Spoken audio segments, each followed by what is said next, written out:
don't be a 20-pound steel. That's going to be too hard. Okay, now run in the water. Just kidding.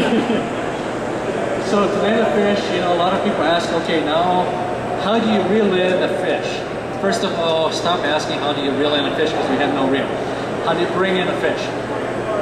Very intuitive. I mean, as kids, a lot of you might have done cane pole fishing. Kids do it all the time. You know, you just, very simple.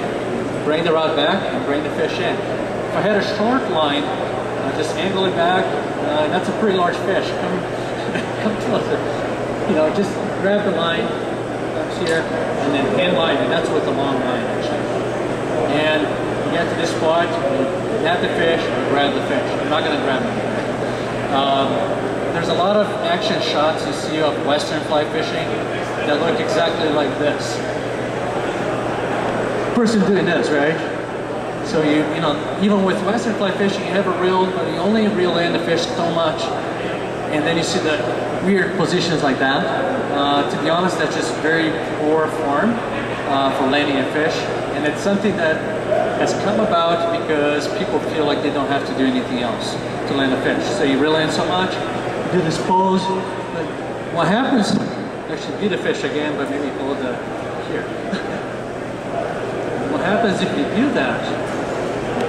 There's no control whatsoever what my fish is going to be doing. I've got no control. The rod is wobbly, the fish is out there, and there's no way I can ever reach the fish because the line is long here. So keep your arm close to you, angle the rod back. And you know, if it was maybe a 2-pound fish, I'll be able to eventually get to it. And then at this point with the long line, I'll hand line it. If I had a short line, I'll probably just net it or grab the fish. But this is the technique.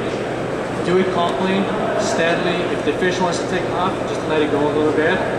You know, but pull, and if he wants to take off, that takes, you know, takes a little practice, takes a little feel.